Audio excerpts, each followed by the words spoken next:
इस वीडियो में हम देखेंगे ट्रायंगुलर बार डायग्राम के ऊपर एक डेटा इंटरप्रिटेशन का प्रॉब्लम। बहुत सारे लोगों की डिमांड थी कि जो ट्रायंगुलर डीआई है उसको कैसे सॉल्व करना है, उसमें क्या होता है, कैसे समझना होता है।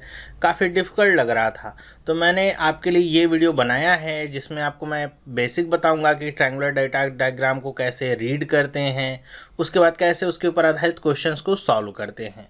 तो मेरे ख्याल से ये वीडियो के द्वारा आप जो ट्रायंगुलर डेटा इंटरप्रिटेशन के प्रॉब्लम्स होते हैं उनको आप आसानी से सॉल्व कर लेंगे। और नेक्स्ट वीडियो जब मैं इसका बनाऊंगा तो उसमें कुछ और एडवांस लेवल के क्वेश्चंस आपके लिए लेके आऊँगा, जिससे आपको जो ट्रायंगुलर बार, इसको वैसे ट्रायंगुलर बार डायग्राम कहते हैं, इसके क्वेश्चन आप आसानी से कर पाएंगे। तो चलिए स्टार्ट करते हैं आज की वीडियो।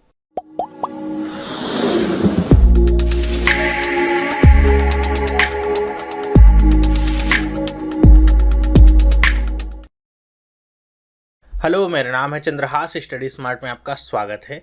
दोस्तों, डेटा इंटरप्रिटेशन के ऊपर मैंने बहुत सारे वीडियोस आप लोगों को दिए हुए हैं, लगभग 17-18 वीडियोस होंगे या उससे ज़्यादा भी हो सकते हैं।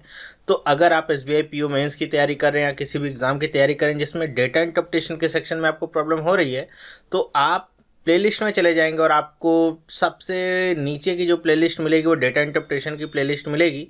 शो मोर करके देख सकते हैं, क्योंकि बहुत सारे वीडियोस हैं जिसमें आपको हर एक टाइप के डेटा इंटरप्रिटेशन के प्रॉब्लम्स मिल जाएंगे। एक टाइप ये थोड़ा सा मेरे पास नहीं था, मतलब उस प्लेलिस्ट में नहीं था, जो ट्रायंगुलर डीआई के नाम से जाना जाता है, फिर ट्रायंगुलर बार डायग्राम कहते हैं इसे। तो इस पे मैं आज वीडियो बना रहा हूँ, तो इसका भी आपको एक ओवरव्यू मिल जाएगा कैसे इसको सॉल्व करते हैं। तो चलिए देखते हैं। सबसे पहले मैं आपको इसके थोड़ा बेसिक्स बता देता हूँ कि यहाँ पे जो ट्रायंगुलर डेटा इंटरप्रिटेशन या ट्रायंगुलर बार डायग्राम होता है वो होता क्या है। इसमें एक आपका ट्रायंगल होता है, मतलब एक त्रिभुज नुमा शेप ये होता है, और यहाँ पे आपको डिफरेंट इसके जितने भी ये कोने हैं या फिर कह लें जितने भी नोड हैं, यहाँ पे डिफरेंट आपको वैल्यूज़ दी रहेंगी, डिफरेंट यहाँ पे पैरामीटर्स दिए रहेंगे। मान लेता हूँ जैसे अगर income, expenditure, profit and loss ये सब अगर दिया रहता है तो कैसे लिखा रहता है। यहाँ पे आप देखते होंगे कि कई बार कि यहाँ पे आड़ी तिरछी लाइंस खींची रहती है, उनका भी मतलब क्या होता है ये भी आप समझने का प्रयास करेंगे। तो यहाँ पे जो सबसे इम्पॉर्टेंट चीज़ है वो है लाइनों को समझना। यहाँ पे जो भी लाइन खींची रहेंगी उनको समझना कि वो क्या हैं, क्या बताने की कोशिश कर रही हैं। जैसे ये एक ऊपर वाला मैं नोट लेता हूँ, अगर यहाँ पे कुछ इस तरीके से ये बना हुआ है, आगे चल के भी ये आगे, और यहाँ पे मान लेते हैं लिखा हुआ है इनकम, ठीक है। ये परसेंटेज मान लीजिए बता रहा है किसी की इनकम का कितना परसेंट है, किसकी इनकम कितने परसेंट है, ऐसे करके। तो ये अगर इस तरीके से लाइन है तो इसका मतलब क्या होगा कि ये जो भी लाइन होंगी ऐसे जा रही है या फिर ऐसे जा रही है, ये आपके डिफरेंट सेक्टर्स में डिवाइडेड होगी, इस तरीके से है। मान लेते हैं एक लाइन और है, तो ये जो लाइनें हैं ये क्या बताएंगी, इनकम को बताएंगी। ओके, इनकम को ये डिनोट करेंगी। और यहाँ पे जो दिया गया है पार्टीशन, इसके बारे में वैल्यूज़ लिखी रहेगी। जो सबसे ऊपर वाला होगा वो परसेंट में होगा तो 100% लिखा रहेगा। और यहाँ पे देखिए कितने पार्ट में है, 1 2 3 4, और आखिरी वाला क्या है 5 पार्ट में है। तो 100 को भी आपको ऐसे डिवाइड करना होगा, तो ये क्या हो जाएगा, पहला ये नीचे वाला तो 0 होगा, उसको लिखा नहीं जाता है। फिर ये क्या होगा 20% होगा, ये कितना होगा 40%, ये कितना होगा 60%, ये कितना होगा 80%, और ऊपर वाला 100%। ओके, दूसरा अगर मान लेता हूँ इस कोने पे जो आंकड़ा है, यहाँ पे जो आंकड़ा है ये ऐसे लिखा गया है सीधा। तो ये लाइन अगर यहाँ पे मान लीजिए बता रही है एक्सपेंडिचर को अगर ये लाइन शो कर रही है, तो इसका मतलब क्या हो गया कि यहाँ पे इस कोने पे जो एक्सपेंडिचर है वो 100% को दिखाएगा। इसी तरह फिर ये लाइन क्या होगी, इस तरीके से आगे बढ़ेगी, ठीक है। ऐसे ही ये आपकी एकदम हॉरिजॉन्टल लाइन होगी, इस तरीके से ये आगे बढ़ेगी।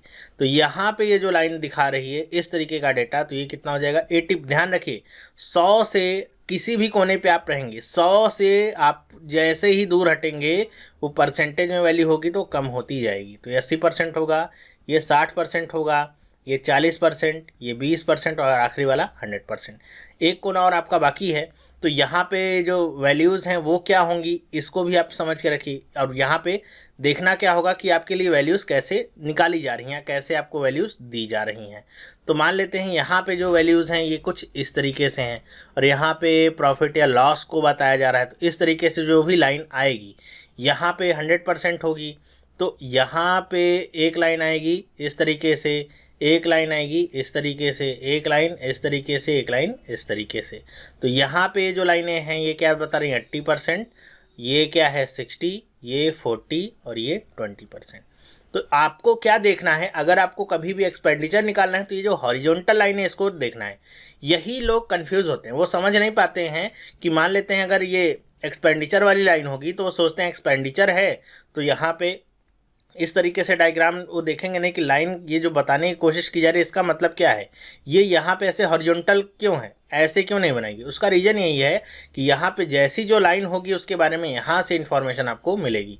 अगर ये लाइन इस तरीके से है तो जो भी लाइन इस तरीके से जा रही है वो सारी लाइन क्या है, इनकम के लिए है। प्रॉफिट एंड लॉस की लाइन इस तरीके से नीचे की तरफ है तो ये जो भी लाइन है वो क्या बताएगी, प्रॉफिट एंड लॉस को। ये जो लाइन हॉरिजॉन्टल है ये क्या बताएगी, एक्सपेंडिचर को बताएगी। अब इसी में डिफरेंट लोगों की पोजीशंस यहाँ पे आपको दी रहेगी। मान लेते हैं कि इस यहाँ पे दिया गया है कोई ए पर्सन है, इसके बारे में बताया गया है, और यहाँ पे मान लेते हैं बताया गया है बी के बारे में, ठीक है, और यहाँ पे बताया गया है सी के बारे में। तो अब आपको यहाँ पे इन ए बी सी के लिए आपको डिफरेंट आंकड़ा जो या डेटा निकालना होगा। तो अगर मैं आपसे पूछूं कि ए की इनकम बताइए कितनी है, ए की इनकम परसेंट में कितनी है, तो कैसे निकालेंगे आप। तो आप क्या करेंगे, जब इनकम की बात मैं कर रहा हूँ तो आप किस लाइन पे ध्यान देंगे, केवल इस तरफ वाली लाइन पे जो कि यहाँ पे दिख रहा है। और आप देखेंगे कि ए की इनकम इस खड़ी इस तरह वाली जो लाइन है वो कहाँ पे है। तो आप देख रहे हैं कि 80 और 60 के बीच में, एकदम बीचों बीच तो नहीं है, एकदम बीचों बीच ही होगी, तो इसके बीच में है। तो आप क्या करेंगे, 80 और 60 का क्या निकाल लेंगे, एवरेज निकाल लेंगे। कितना आ जाएगा, 70%। तो ए की इनकम कितनी है, 70%।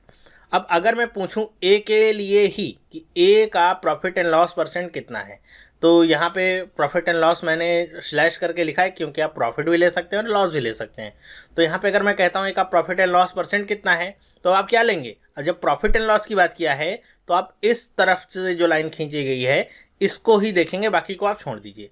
तो आप क्या देख रहे हैं कि ए किस लाइन पे है, तो आप ऐसे सीधे बढ़ेंगे, देख रहे हैं 60 वाली लाइन पे ही ए पड़ रहा है। तो ए का परसेंट प्रॉफिट एंड लॉस का कितना हो गया, 60%।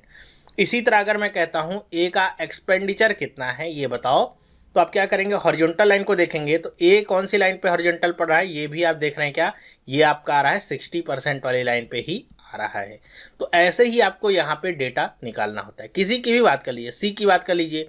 अगर मैं कहता हूँ कि बताओ सी का प्रॉफिट एंड लॉस कितना है, तो आप क्या करेंगे, देखें ये सी है, ओके। प्रॉफिट एंड लॉस की बात करेंगे तो इस तरफ वाली लाइन की बात करेंगे तो ये क्या है, देखिए 80 और 60 के बीच में है। तो दोनों का एवरेज निकाल लीजिए, कितना आ जाएगा, 50%, ओके। तो सी का प्रॉफिट एंड लॉस कितना हो गया, 50%। तो मेरे ख्याल से अब आप ये समझ गए होंगे कि कैसे यहाँ पे डेटा को निकालना है, ओके। बस ये ध्यान रखिएगा कि हर एक कोना आपके 100% को दिखाएगा, परसेंट में अगर वैल्यू होगी, और 100 से जितना आप दूर जाएंगे, जिस भी कोने से जितना दूर जाएंगे वो उसके लिए क्या होगा, उतनी वैल्यूज़ कम करता जाएगा। अगर यहाँ पे जैसे मैंने 20-20 का लिया है, अगर यहाँ पे लाइनें केवल यहाँ पे 3 लाइनें होती तो 25% में बटा होता, तो कितना होता, पहले 100 होता, फिर 75, फिर 50, फिर 25 और उसके बाद 0, ऐसे होता, ओके।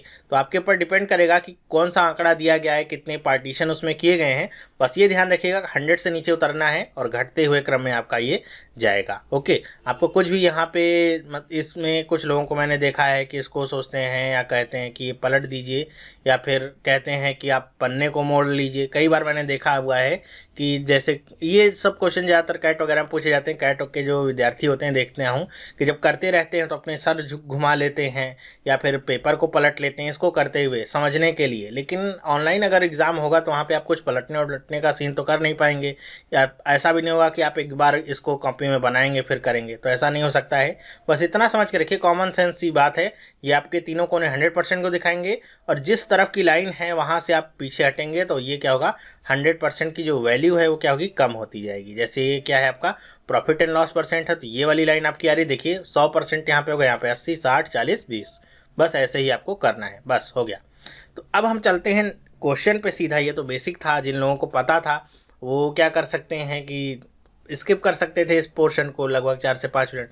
जिनको नहीं पता था वो यहाँ से पता कर लिया। अब क्वेश्चन पे चलेंगे तो उनको अच्छे से समझ में आएगा। तो क्वेश्चन पे चलते हैं। यहाँ पे क्वेश्चन क्या दिया गया है, यहाँ पे दिया गया है 4 पर्सन्स हैं, MNOP, ये 4 पर्सन्स हैं। इनके 3 पैरामीटर्स दिए गए हैं, एक तो सैलरी, एक क्या है इंटरेस्ट फ्रॉम सेविंग और एक क्या है इंसेंटिव।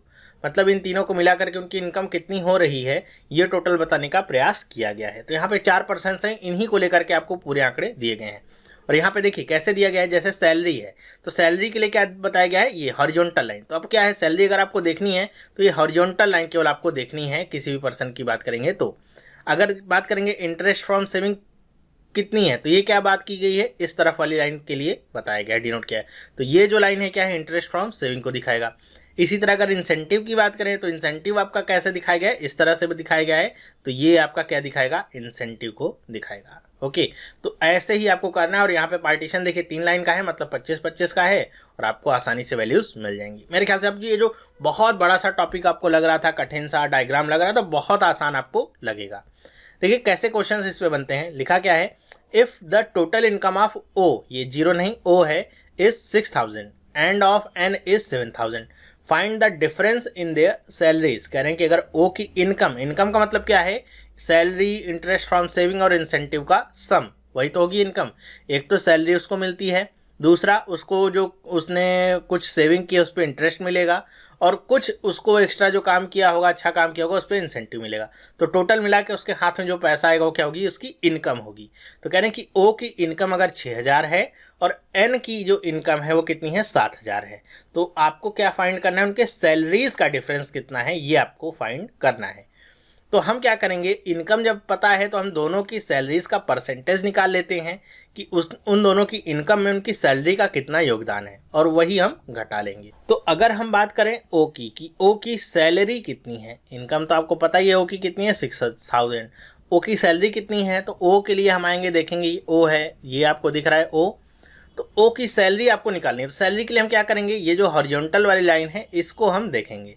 तो देख रहे हैं कि ये 75 और 50 के बीच में है, तो हम क्या करते थे, एवरेज निकालते थे। तो 75 और 50 का एवरेज आप निकालेंगे, कितना आएगा, 62.5%।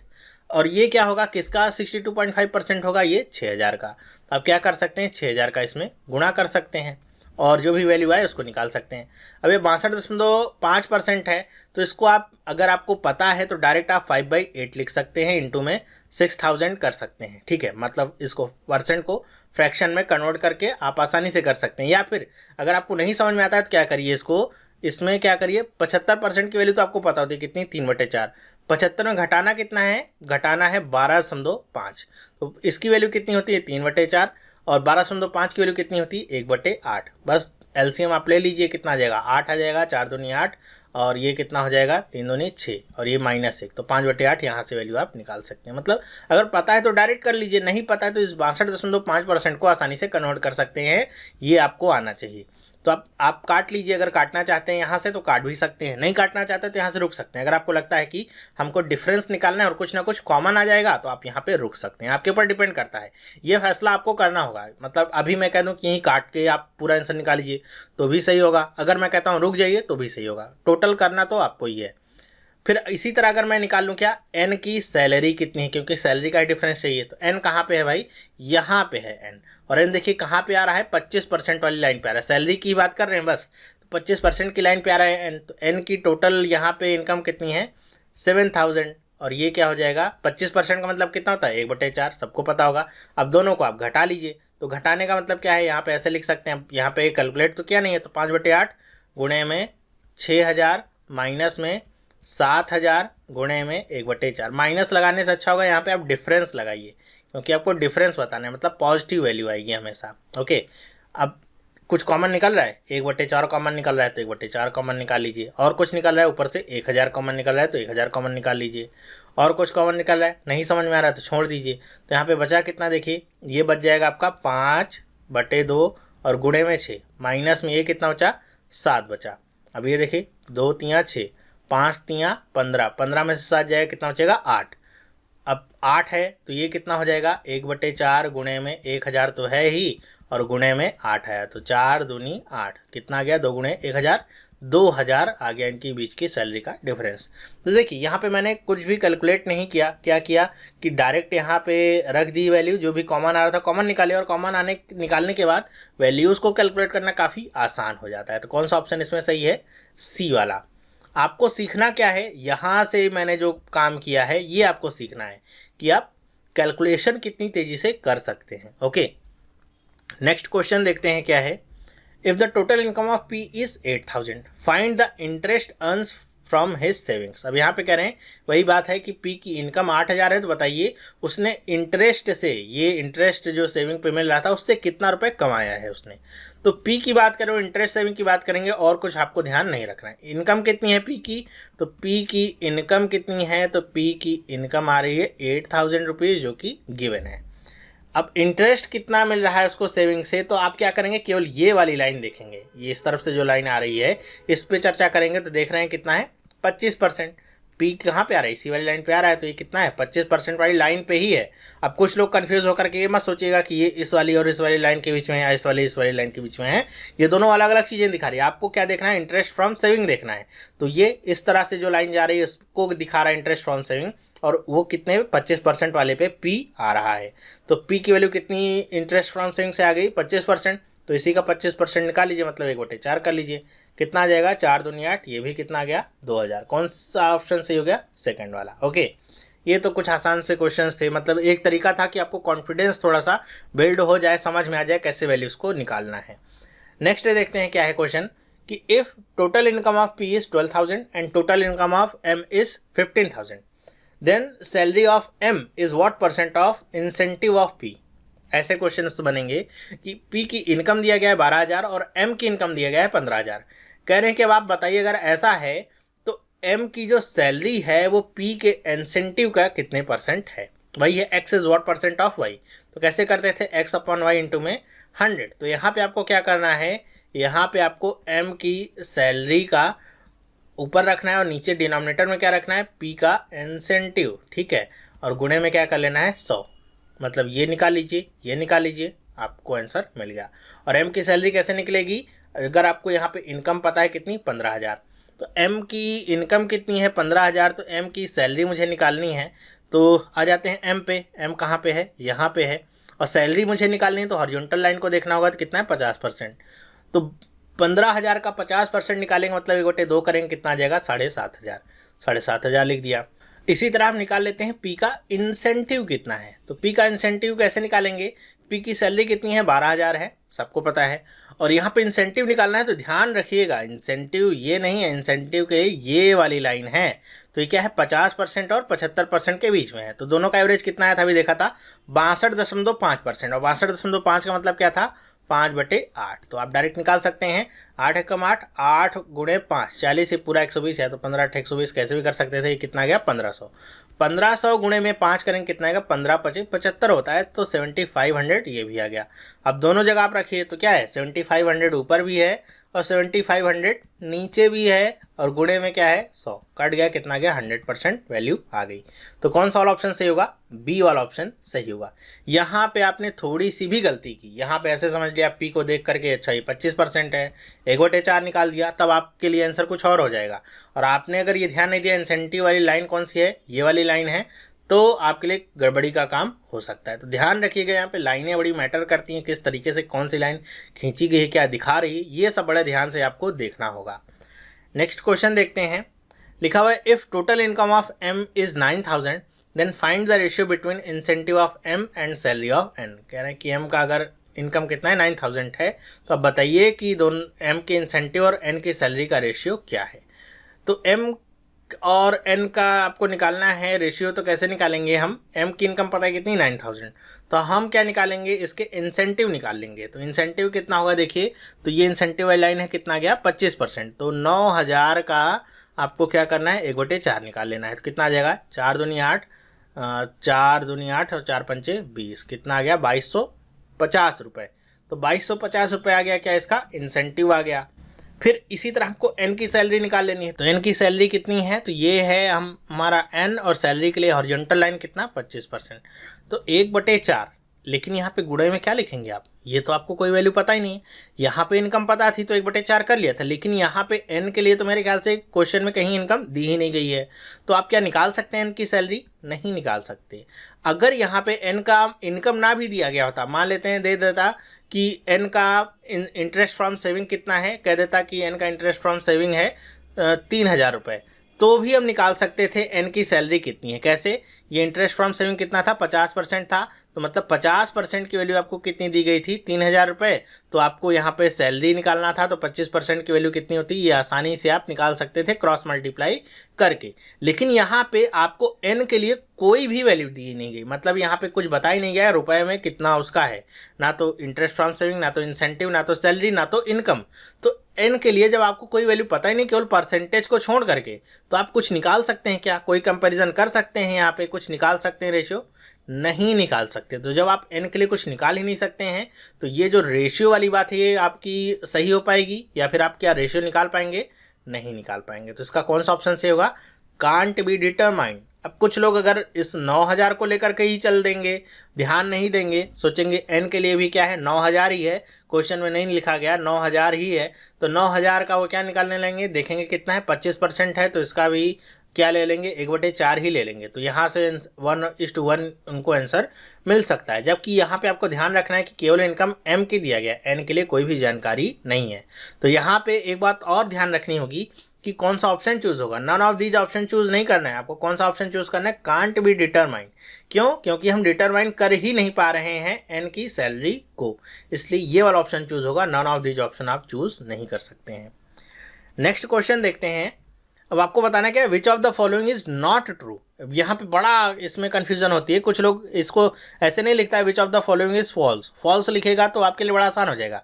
ऐसे क्वेश्चन लिखा जाता है which of the following is not true. अब ये नॉट अगर जो देखना भूल गए वो सोचेंगे कौन सा ट्रू है ये बताना है, फिर कन्फ्यूजन हो गई और सारे आंसर गलत। तो नॉट ट्रू आपको बताना है। यहाँ पे 3 स्टेटमेंट लिखे रहेंगे और आपको बताना होगा कौन सा उसमें से सही नहीं है। इस तरह के क्वेश्चंस इसमें बहुत बनते हैं। कहेगा कौन सा सही नहीं है और दूसरा कहेगा कौन सा सही है। तो इसमें क्या होता है कि आपको हर एक स्टेटमेंट को चेक करना होता है, तो इसलिए क्या होता है, टाइम कंज्यूमिंग होता है इस तरह के क्वेश्चंस। ठीक है, अब जैसे यहाँ पे क्या करा है, the salary of M is more than that of P. कह रहा है कि एम की सैलरी पी से ज़्यादा है। तो एम की अगर मैं बात करूं परसेंटेज में सैलरी कितनी है, 50%। पी की बात करूं तो कितना आ जाएगा, ये पी की सैलरी 25 और 0 के बीच में आएगी 12.5%। तो परसेंटेज में तो आपको ये लग रहा है कि एम की सैलरी ज़्यादा, ये 50% है और ये क्या है 12.5%। लेकिन यहाँ पे अगर आप ध्यान दीजिए, एम और पी के लिए कोई आंकड़ा दिया नहीं गया, कोई भी डेटा नहीं प्रोवाइड किया गया, ना तो इनकम बताई गई है, ना तो आपको सैलरी का डेटा दिया गया है कि इनकी रुपए में इतनी सैलरी है, ना तो इंटरेस्ट फॉर्म सेविंग बताया गया, ना तो इंसेंटिव बताया, केवल परसेंटेज की वैल्यू है। तो परसेंटेज को आप कंपेयर नहीं कर सकते। हो सकता है कि एम की जो टोटल इनकम हो कितनी हो, 2,000 हो, तो 2,000 का 50% निकालेंगे कितना आएगा, 1,000। और हो सकता है पी की जो सैलरी हो कितनी हो, 16,000 हो, तो 16,000 का आप 1/8, 12.5 का मतलब 1/8 निकालेंगे तो कितना आ जाएगा, 2,000। तो आप देख रहे हैं कि यहाँ पे परसेंटेज तो कम है लेकिन सैलरी में ज़्यादा आ रहा है। तो जब तक आपको कोई आंकड़ा नहीं दिया गया है आप कंपैरिजन नहीं कर सकते हैं। तो ये जो पहला वाला जो स्टेटमेंट है ये क्या है, गलत है, नॉट ट्रू वाला है, तो ये गलत है। फिर क्या कह रहा है, the salary of N is equal to his incentive. कह रहे हैं कि एन की जो सैलरी है वो उसके इंसेंटिव के इक्वल है। केवल एन की बात कर रहा है और किसी से कंपैरिजन नहीं कर रहा है, केवल एन से ही कंपैरिजन हो रहा है उसी का। तो यहाँ पे देखिए एन की सैलरी कितनी है, तो ये कितना है, 25%। जो भी सैलरी होगा उसका 25%, मतलब जो भी इनकम है उसका 25% क्या है, उसकी सैलरी है। और यहाँ पे एन का इंसेंटिव कितना है, उसकी इनकम का 25% है। तो देख रहे हैं दोनों परसेंटेज बराबर हैं और बात किसकी है, केवल एन की है। तो जब एन की ही बात हो रही है और दोनों क्या है, उसका 25% ही है, तो जाहिर सी बात है उसका इनकम और जो इनकम से जो सैलरी और इंसेंटिव निकलेगा वो क्या होगा, बराबर ही होगा। मतलब उस कहने का मतलब समझिए कि अगर 1,000 उसकी सैलरी है तो 25% का मतलब कितना हो गया, 250 उसकी सैलरी हो गई और 250 ही उसका क्या हो जाएगा, इंसेंटिव भी हो जाएगा, दोनों क्या होंगे, बराबर। अगर एन को किसी और से कंपेयर करता, एन को कंपेयर करता पी से और परसेंटेज में वैल्यू लिखी होती, तब आप कंपेयर नहीं कर सकते थे। लेकिन अगर एक ही पर्सन के परसेंटेज को कंपेयर किया जा रहा है, कोई वैल्यू ना भी दी गई हो, तो आप आसानी से बता सकते हैं क्या ज़्यादा होगा क्या कम होगा। ये बहुत ही इंपॉर्टेंट पॉइंट जो आपको समझना था। तो ये वाला स्टेटमेंट जो लिखा गया क्या है, सही है। फिर क्या है, the salary of M is equal to the interest earned by N from his saving. फिर से वही बात हो गई, एम की को कंपेयर कर रहा है किससे, एन से, और दोनों के लिए कोई आंकड़ा नहीं दिया गया है। तो यहाँ पे केवल परसेंटेज में आपको वैल्यू मिलेगी कि एम की सैलरी कितनी है। एम की सैलरी देखेंगे तो कितनी है, 50%।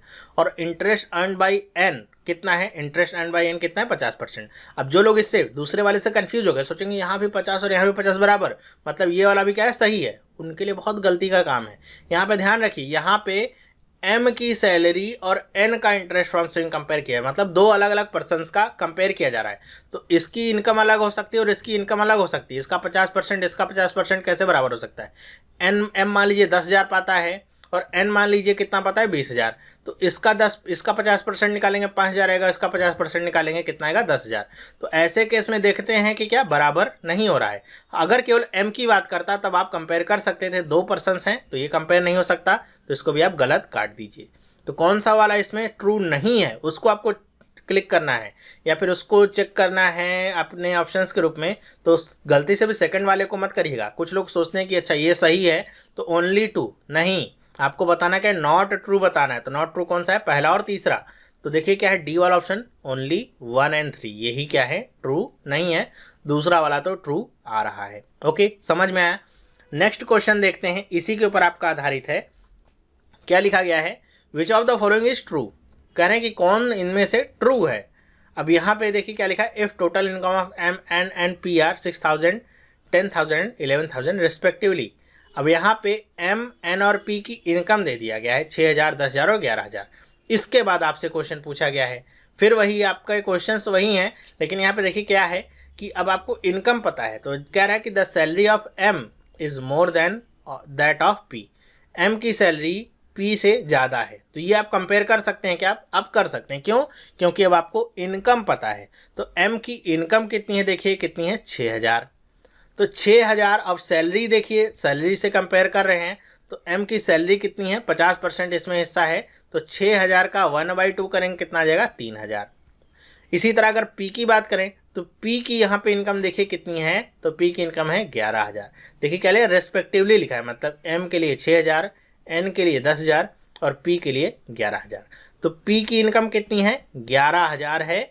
और यहाँ पे पी की सैलरी में कितना उसका हिस्सा है, तो ये देख रहे हैं ये आएगा 25% और 0 के बीच में। सैलरी की बात करें हॉरिजॉन्टल लाइन, ये 100% मत मान लीजिएगा, ये क्या है, इंटरेस्ट फ्रॉम सेविंग वाला 100% है।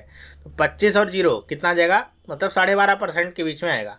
तो इसका आप क्या निकालेंगे, 1/8 निकालेंगे। तो बड़े आसानी से आप यहीं से कंपेयर कर सकते हैं। कितनी बार जाएगा, एक बार जाएगा, फिर कितना होगा, 30 होगा, कितनी बार जाएगा, 2 बार जाएगा, तो लगभग 1200 समथिंग ये आपका आएगा। तो बताइए दोनों में से बड़ा कौन सा होगा, 3,000 या 1200 समथिंग? तो जाहिर सी बात है एम की वैल्यू बड़ी होगी। तो यहाँ पे जो स्टेटमेंट लिखा गया है, the salary of M is more than that of P, ये सही है? तो जी हाँ, सही है। फिर हम देखते हैं क्या, the salary of N is equal to the incentive of P. कह रहे कि एन की जो सैलरी है वो पी के इंसेंटिव के बराबर है।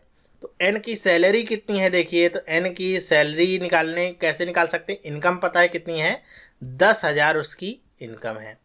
अब सैलरी निकालना है एन की, तो कितना है, 1/4 कर देंगे, 25% है एन की सैलरी के लिए। देखिए ये वाली लाइन 25%, तो 1/4 करेंगे तो कितना मिल जाएगा, ये 2,500 मिल जाएगा।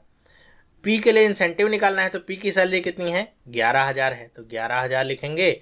और इंसेंटिव देखना है पी का, तो क्या आएगा यहाँ पे देखिए, तो ये देखिए 75 और 50 के बीच में आ रहा है इसका इंसेंटिव। ओके, तो कितना हो जाएगा, 5/8। इसका सम करेंगे और 2 से भाग देंगे, कितना आ जाएगा, 62.5। तो ये कितना जाएगा, 5/8। फिर से आप कैलकुलेट करना चाहें तो इसको कैलकुलेट कर सकते हैं। उसी तरह यहाँ पे हमने खैर पूरा कैलकुलेट नहीं किया था, लेकिन यहाँ पे कैलकुलेट करना पड़ गया। देखिए 8 को एक बार ले जाएंगे, कितना बचेगा, 30 बचेगा। फिर 2 बार ले जाएंगे, 24 होगा, ये कितना हो जाएगा, 60 हो जाएगा। फिर 7 बार ले जाएंगे तो कितना हो जाएगा, 56। फिर 5 बार ले जाएंगे तो ये 40। तो 1275 गुणे में 5 हो गया।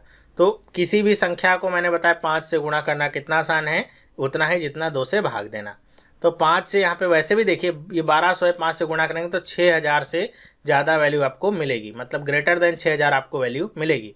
पूरा करने की भी जरूरत नहीं। तो ये कितना है, 2,500 है, ये कितना है, 6,000 है। यहाँ पे कह रहे हैं इक्वल है, नहीं इक्वल नहीं है, तो गलत काट दीजिए, दूसरा वाला स्टेटमेंट गलत है। फिर इसी तरह आगे बढ़ते हैं, the salary of M is equal to the interest earn by N from his saving. कह रहे हैं कि एन की जो सैलरी, एम की जो सैलरी है वो एन द्वारा जितना इंटरेस्ट मिला है उसके बराबर है। तो देखिए एम की सैलरी कितनी है, 50% है। एन का इंटरेस्ट कितना है फ्रॉम सेविंग, वो भी कितना है, 50%। कुछ भी कैलकुलेट करने की जरूरत नहीं है। ये ध्यान रखिए कि यहाँ पे दोनों 50% है, मतलब अपनी सैलरी का 50% होंगे। तो एम और एन की सैलरी क्या बराबर है, नहीं। एम की सैलरी क्या है, 6,000 है, एन की कितनी है 10,000 है, मतलब एन की सैलरी ज़्यादा है तो बराबर तो होगा नहीं, एन का जो इंटरेस्ट फ्रॉम सेविंग हो ज़्यादा होगा। तो इसका मतलब ये जो स्टेटमेंट दिया गया है तीसरा वाला ये भी क्या है, गलत है। तो कौन सा इसमें ट्रू है, केवल फर्स्ट वाला। तो अगर ऑप्शन होगा तो ओनली 1 वाला जो ऑप्शन होगा उसे ही आपको टिक करके आगे बढ़ जाना है। ओके, मेरे ख्याल से ये भी आपको समझ में आया होगा कि इस तरह ट्रू फॉल्स के जो क्वेश्चन आएंगे उसको भी आपको कैसे करना होगा।